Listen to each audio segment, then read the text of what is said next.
you are anything like me, there are a ton of things that interest you, different hobbies you would love to pursue or continue to develop in your own life. But you may feel like it is impossible to pursue any of them as a busy mom. But I want to assure you that it is possible. You don't have to stop being who you are just because you're married or have children. You are still your own person and you still have things that interest you and delight you. But the way you pursue those things changes with the addition of a husband or children. I believe that there are 3 different ways that this happens. The first one is you learn how to integrate your hobbies into your everyday life and chores so that you find pockets of joy throughout your day and are able to exercise that creative part of yourself, even in the midst of diaper changes and dishes. The second way to do it is to make your daily tasks your hobbies.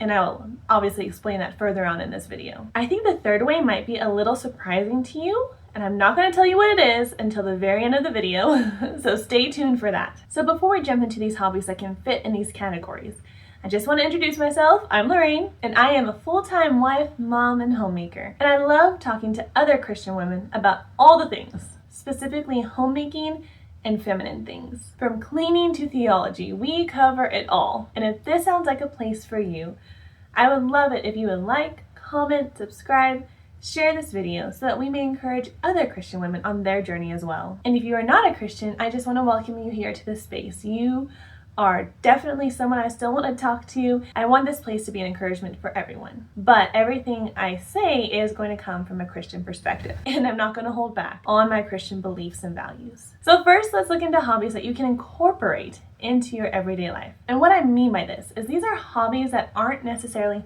homemaking hobbies.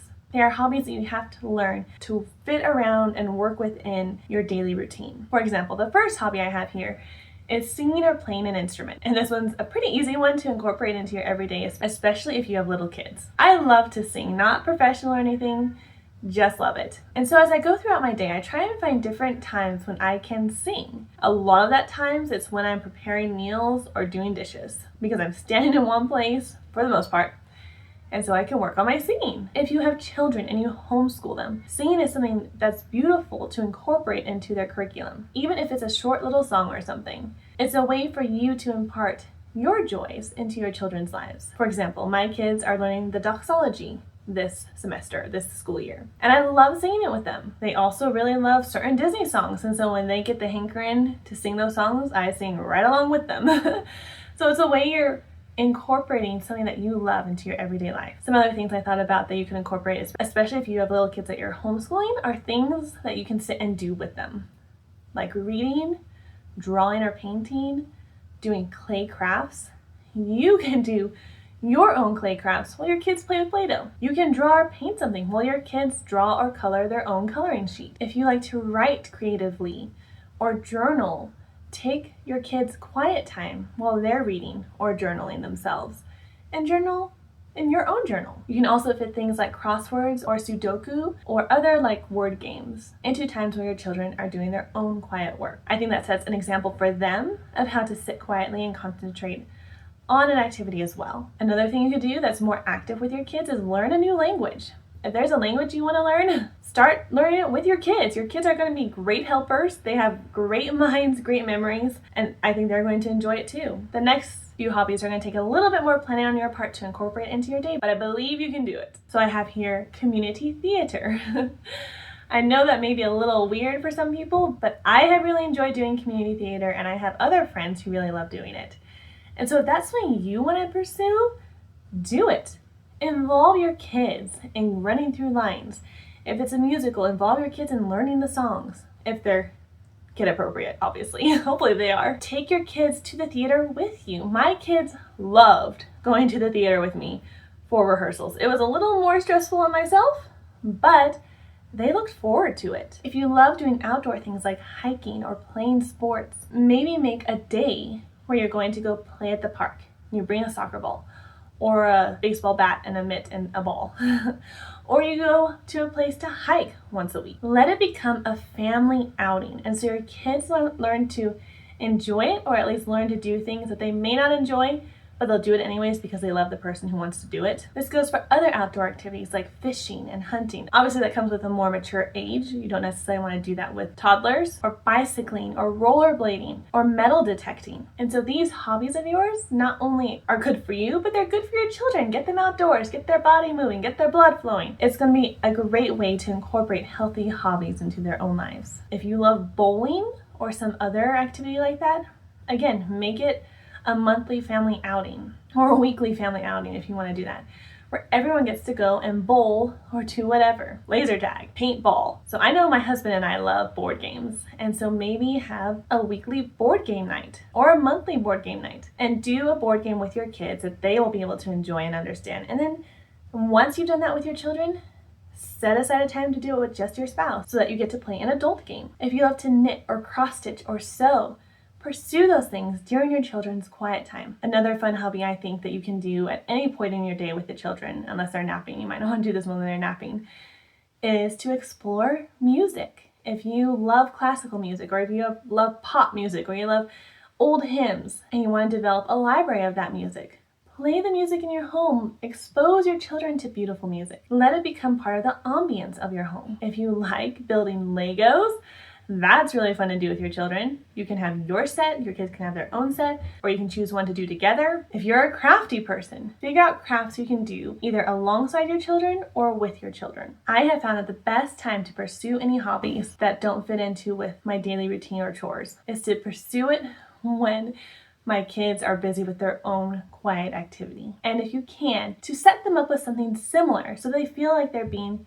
like mama or they're being like daddy. It will help foster a creative and calm environment. The other way to incorporate hobbies into your life is to make your chores your hobbies. Now I know that sounds very unglamorous at this point, but let me explain. These are hobbies that naturally occur as you become a homemaker, as you develop your skills as a homemaker. For example, and this is a really easy example, because as homemakers, we are in the kitchen a lot. So as you prepare meals, develop hobbies around that chore. Maybe you get into bread making or pastry baking, smoking meats, or working on your knife skills. While you are preparing nutritious food and meals for your family, you also get to try your hand at something new and something creative. Other hobbies you can pick up in the kitchen are fermenting your own kefirs or kombucha. I know this is something that I want to get into. I haven't yet, but I would love to pursue this one. Canning or pickling your own food. Making your own homemade remedies like elderberry syrup or other tinctures. You could hone in on the skill of making beautiful bone broth. Learn to develop your own spice blends.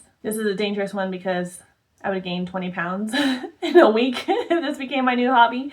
But learn to decorate cakes and cookies in a beautiful way. Learn to make pasta from scratch.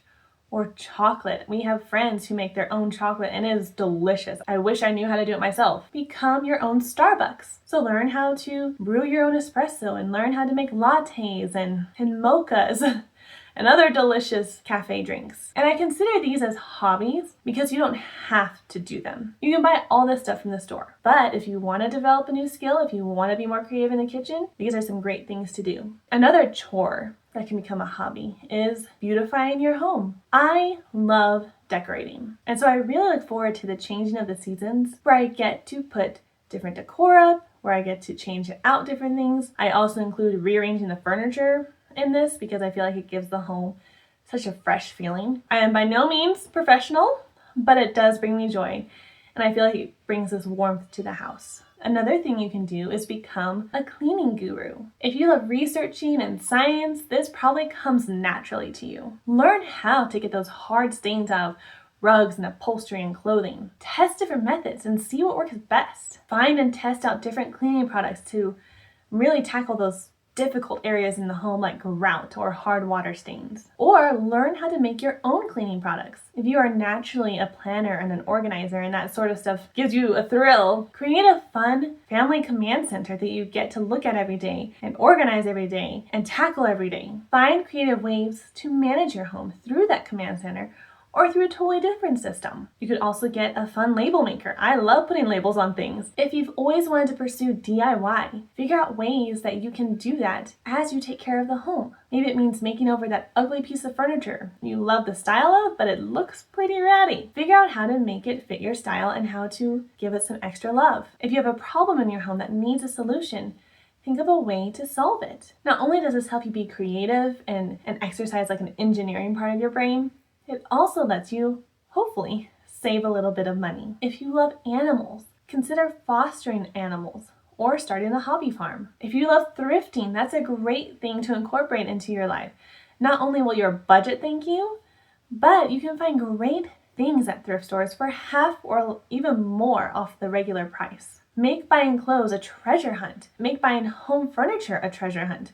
Make buying anything a treasure hunt. And if you fall into that DIY category, you can also go thrifting and use that part of your brain to try and figure out how you can repurpose different things you find. This one is very daunting to me, but I know lots of women who do love doing it, and that is sewing. Making your own clothes. Your family needs to wear clothes. If you want to sew, that's a great way to provide clothing for them and for you to cultivate that creative side of yourself. If you are food conscious or you want to learn to be more self-sustainable, take up gardening. And this is one that you can also really easily involve your kids in. A hobby I've had to take on out of necessity is giving my children and my husband haircuts. I actually really enjoy doing it, and I didn't know if I would, but I do.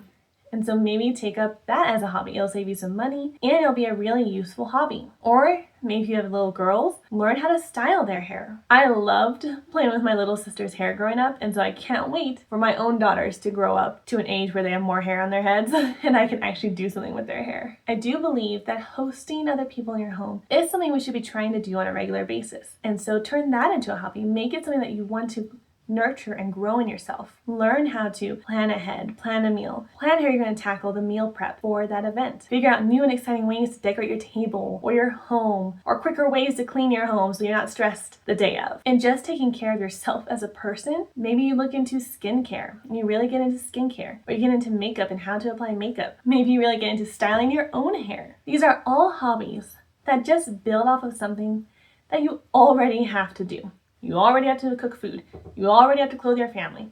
You already have to go shopping. Figure out how to make those chores enjoyable and an outlet for your creativity. Okay, the third and final way that I believe you can incorporate hobbies into your everyday life is in the way you serve in the church. Romans 12:4-8. For just as we have many members in one body, and all the members do not have the same function, so we, who are many, are one body in Christ, and individually members of one another, but having gifts that differ according to the grace given to us, whether prophecy, in agreement with the faith, or service, in his serving, or he who teaches, in his teaching, or he who exhorts, in his exhortation, he who gives with generosity, he who leads with diligence, he who shows mercy with cheerfulness. Now I know that list is talking about a lot of different spiritual aspects of serving in the church, but I also believe that God has given each of us things that we are naturally gifted at, things that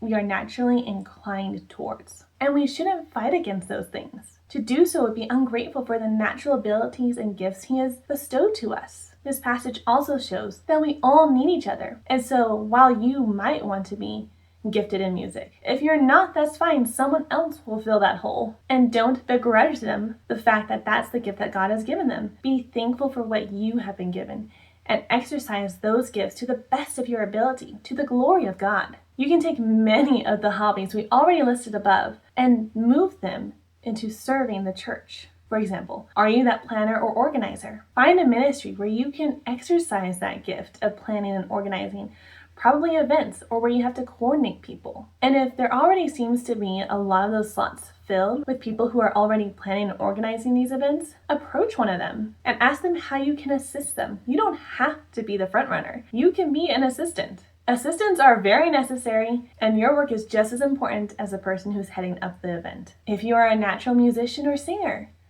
offer to be a part of the worship team or audition to be in the choir. Are you amazing with children and love to teach? Volunteer to teach a children's Sunday school class I think that's an area that every church struggles to fill. So if you are gifted at that, don't fight it. Go serve in that ministry. Are you an avid baker or cook? Volunteer in the church kitchen. Or if there is some sort of event or bake sale coming up, offer to bake or cook for those events. Do you love hosting and entertaining? Volunteer your home for a Bible study, or for baby showers, or wedding showers, or whatever other events might pop up that needs a venue outside of the church. Do you truly enjoy cleaning? If your church doesn't have a paid janitor and they rely on volunteer cleaning crews, offer to be a part of that.